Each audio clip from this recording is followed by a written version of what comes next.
Okay, good morning, class. So today we're going to learn about poetry. And when we talk about poetry, we start by introduction to poetry, which is the definition of poetry. So in definition of poetry, we say that poetry has no one set of definition because it can mean so many things to different people. But we have some of the definition, like here we have two of them. One definition reads, it is the art of writing thoughts, ideas, and dreams into imaginative language which may contain verse, pause, meter, repetition, and or rhyme. Number two, we can also say that it is a writing that formulates a concentrated imaginative awareness of experience in language chosen and arranged to create a specific emotional response through meaning, sound, and rhythm. So those are the two definitions of poetry that we are going to use. And then we also have a word poet. We have the word poet. So the word poet is the person who writes poetry. The person who writes poetry. We call him or her a poet. And then we have a poem itself. A poem. So we say a poem is a written expression of emotion or ideas in an arranged of words or verse, most often rhythmically. Most often rhythmically. So that is the word, a poem. Now, we have different types of poetry. We have different types of poetry, though we are not going to concentrate much there. So we have over 50 types of poetry that and these poetry have been categorized according to the number of lines in the poem. For example, we have a sonnet. A sonnet is a poem that has 14 lines. Number two, the words in poem. Number three, whether it rhymes or not.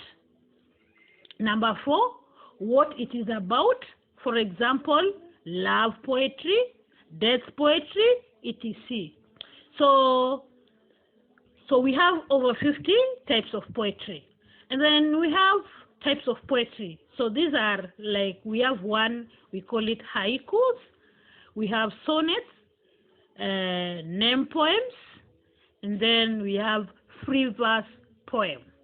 So let's start by haiku. Let's start by a haiku. So the haiku originated from Japan.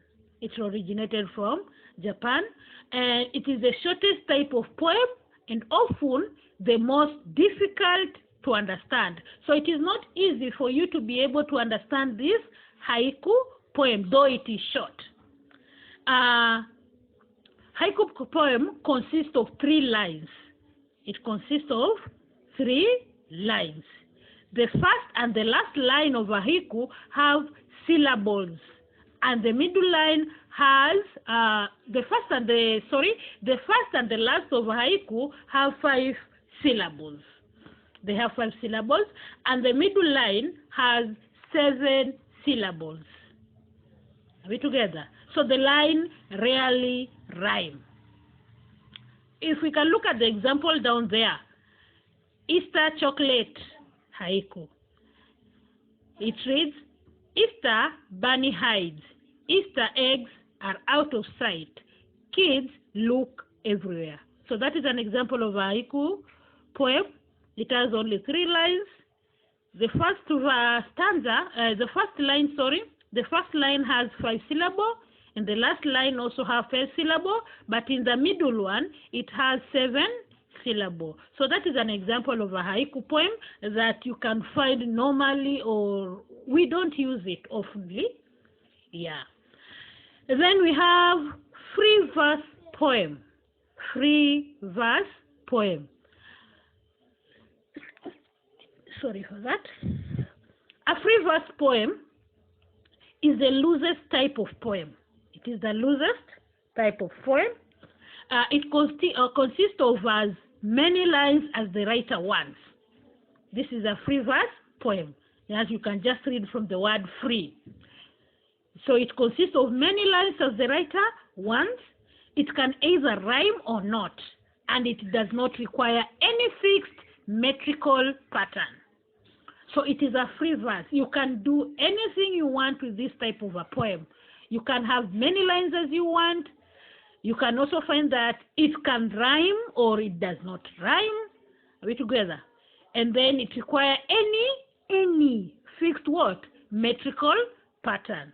Now let's look at the type of that poem down there. We have marriage.